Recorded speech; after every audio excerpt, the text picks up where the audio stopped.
Hi everyone, Parshat Vayera this Shabbat. As you can see, I'm surrounded by such a gorgeous view here with all the trees and all the plants.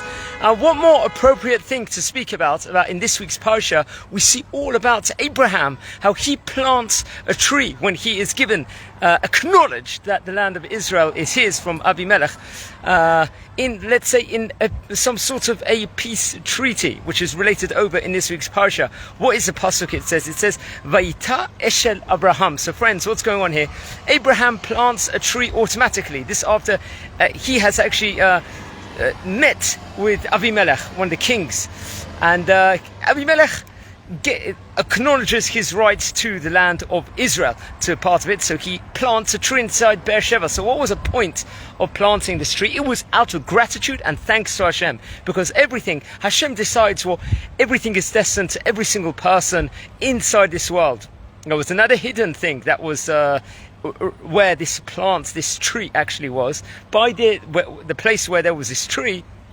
And there was motels, there was inns and different places, so that Abraham could invite guests over and bring guests over, so that he could encourage monotheism, could encourage everyone to recognize Hashem, to have gratitude to Hashem in all the acts that he does. So what we do is, as a Jewish people especially, we plant, we grow, we build, we acknowledge everything is in Hashem's hands, and we use the nature that we've got to increase, to bring gratitude to Hashem. And that's one of the things at the start of this week's Parsha, in Parshat Vayera.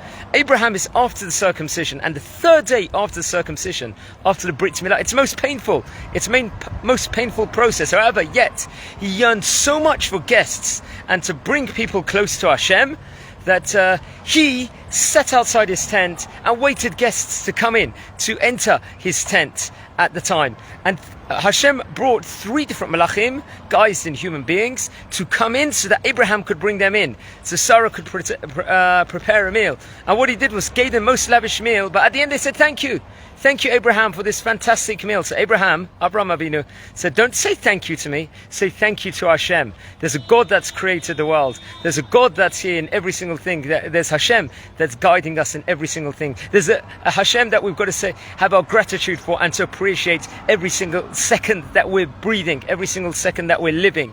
And that was the beauty about Avraham Avinu, about Abraham. And that's what we see, that later on in the Parsha, when he does meet Avimelech, he plants a tree straight away. What better way of having thanks to Hashem to plant something in Hashem? And just like the tree, how does a tree grow? It grows upwards. And that's how, as us as Jews, as human beings, we should always upwardly look every single day to Hashem, to have all the great gratitude and thanks for all the miracles that he's doing and everything that he's doing. Hey guys, I'd like to wish you a fantastic Shabbat. I'll leave you with some scenes over here of this beautiful park here in Israel, and may Hashem protect the whole of Am Yisrael. Am Yisrael Chai, everyone.